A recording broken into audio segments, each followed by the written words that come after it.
안녕하세요. 영상공부방의 김성래입니다. 앞으로 영상에 관한 재미있고 유익한 이야기들을 해볼까 하는데요. 이야기에 앞서서 구독과 좋아요를 눌러주시면 복 받으실 겁니다. 오늘 해볼 이야기는 이전에 이야기한 RGB나 YUV보다 조금 더 인간적인 이야기를 해보려고 합니다.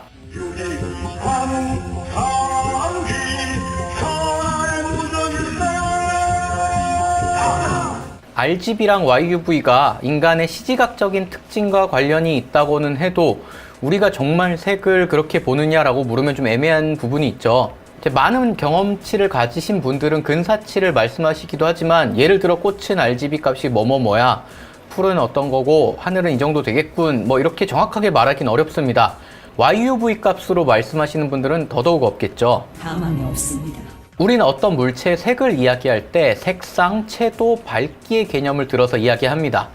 보통 한 번에 이야기하는 경우는 잘 없지만 이런 귤들을 보면 노랗고 채도가 높고 밝은 색의 귤, 이렇게 얘기할 수 있겠죠. 이렇게 색상, 채도, 밝기, 영어로 Hue, Saturation, Luminance의 앞단어를 따와서 HSL이라고 합니다. 이를 색상환이라는 개념으로 만들어서 사용하는 인터페이스에 관해서는 벡터스코프에서도 얘기를 했었고 컬러휠 관련 영상에서도 많이 이야기를 했었죠.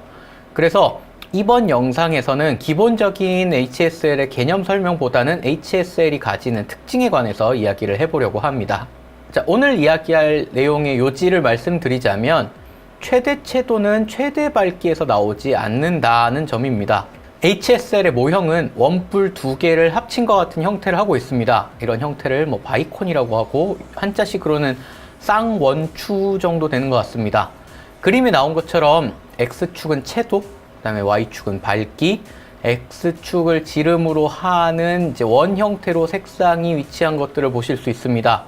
보시면 최대 채도가 밝은 부분이 아니라 중간쯤인 것들을 보실 수 있죠.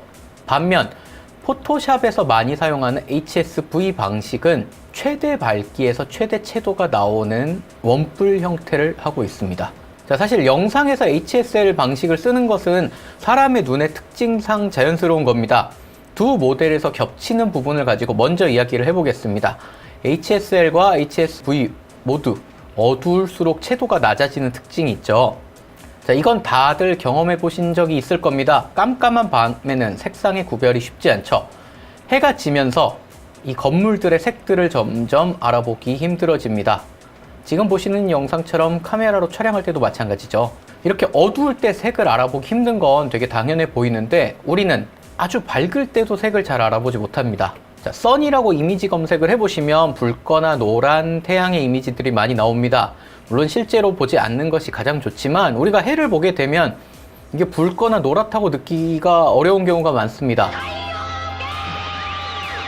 그냥 눈부시게 하얀 빛이라고 보게 되는 경우가 많죠. 보시면 용접시의 가장 밝은 부분 역시 어떤 색을 느끼기보다는 그냥 하얀 빛이라고 인식하기 쉽습니다. 이게 표현할 수 있는 수준을 넘어가면 흰색이 되는 거는, 하얗게 날아가는 거는 카메라에서도 마찬가지입니다. 노출 오버된 부분들은 흰색이 돼버리죠. 그런데 말입니다. 그런데 이 HSL 모형은 어떤 개념을 설명하기 위한 특성상 보기 편하게 만들어진 아주 이상적인 형태를 하고 있습니다. 실제 우리 눈은 이렇게 딱 떨어지는 모델을 가지고 있지 않죠. 당장 RGB만 비교해도 그린에 가장 민감했고 블루에 가장 둔감했었고요. 밝기 역시 밝은 곳과 어두운 곳의 민감도 차이가 달랐죠. 그래서 조금 더 명확하게 만든 방식은 이런 방식이라고 합니다. 정확하게는 HSL이 아니라 HCL, Hue, Chroma, Luminance인 것들을 보실 수 있죠. Saturation이 아니라 이제 크로마를 사용한다고 하는데요. 최대 채도일 때 밝기 높이가 제각각인 것들을 보실 수 있습니다. 이런 형태, HCL의 형태는요, 실제 컬러바에서도 보실 수 있습니다. 유럽 방송연맹 EBU에서 제공하는 EBU 컬러바라고 합니다. 다빈치 리졸브에서 기본으로 제공하고 있죠. 자, 이 컬러바는 75% 밝기의 흰색과 75% 채도를 가진 RGB와 그 보색인 CMY, 그리고 검은색으로 이루어져 있습니다. 이게 벡터스코프에 있는 이 네모난 공간이 뭔지 이제 아시겠죠? 75%인 것들을 알려주는 바입니다. 같은 채도인데 밝기들이 전부 다르게 나타나는 것들을 말해보면 최대 채도에서 보여줄 수 있는 밝기도 색에 따라서 다르다는 말이 됩니다. 자, EBU 컬러바를 만들 때 여기서 75%가 아니라 100%로 만들어 줄 수 있습니다. 자, 실제로 이렇게 해가지고 만들어 보면요, 최대 채도를 보여줄 수 있는 밝기들을 보실 수가 있습니다. 자, 지금 알게 된 색상별 채도와 최대 밝기, 이런 것들을 이용해서 사용할 수 있는 부분들이 이제 하늘 보정 같은 부분인데요. 지금 하늘이 거의 뭐 날아가 있죠. 이 공간에서 밝은 하늘 부분만 분리했습니다. 이렇게 하얗게 날아간 하늘이 너무 밋밋해서 약간의 색을 더해주고 싶을 때 블루를 더하면요, 블루를 더했는데 색깔이 잘 안 먹는 것들을 보실 수 있습니다.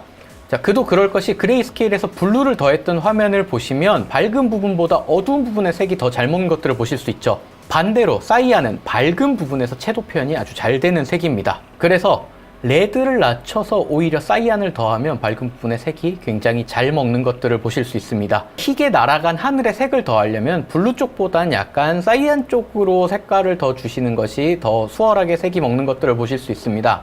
그게 아니라면 아예 밝기를 어둡게 만든 다음에 블루를 더하는 방식이 나을 수 있죠. 자, 실제로 블루를 강제로 엄청나게 올리면요, 이전에 비해 밝기가 떨어지면서 블루가 적용되는 것들을 보실 수 있습니다. 물론 이거는 밝기 유지 옵션이 켜져 있는 경우고, 밝기 유지 옵션을 빼버리면 아무 색도 먹지 않게 됩니다. 자, 어두운 부분을 다룰 때도 마찬가지인데요. 이뷰 컬러바 기준으로 봤을 때 어두운 부분에서 강한 채도를 보이던 부분들은 벡터 스코프 상으로 봤을 때 우측 상단부라고 할 수 있습니다. 마젠타, 레드, 블루 순이죠. 실제로 어두운 부분을 선택하고 리프트에서 레드를 올려보면 굉장히 색이 잘 먹습니다. 블루를 올려도 여전히 색이 잘 먹습니다. 반면 그린은 올려도 레드와 블루에 비해선 색이 덜 묻는 것들을 보실 수 있습니다. 다른 색도 마찬가지입니다. 어두운 부분에서 밝은 부분에 강한 채도를 보이는 옐로우나 사이안을 더해보면 벡터 스코프 상으로 봤을 때도 눈으로 보기에도 색이 상대적으로 덜 묻습니다.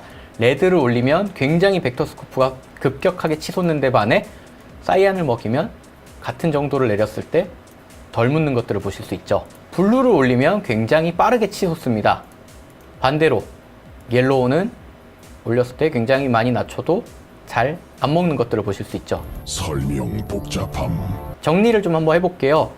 벡터 스코프나 색상안을 놓고 봤을 때 좌측 하단은 밝은 부분에 조금 더 잘 먹는 색입니다.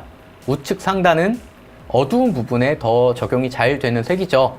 그렇다고 좌측 하단에 있는 옐로우, 그린, 사이안이 어두운 부분에 사용할 수 없느냐? 그런 건 아닙니다. 다만 어두운 부분에서 사용할 때는 우측 상단에 있는 색들보다 더 강한 정도를 적용해야 원하는 정도로 색이 표현된다는 말이죠. 복잡하지만 깔끔함. 그러니까 사람의 눈이 어두운 부분에 더 민감하기 때문에 어두운 부분을 더 조심스럽게 조정해야 하듯이, 이런 부분들도 알고 계시면 색 보정을 하실 때 조금 더 효과적으로 색을 추가하거나 뺄 수 있을 거라고 생각합니다. 그럼 오늘은 여기까지 이야기해 보고요. 저는 다음 영상에서 찾아뵙겠습니다.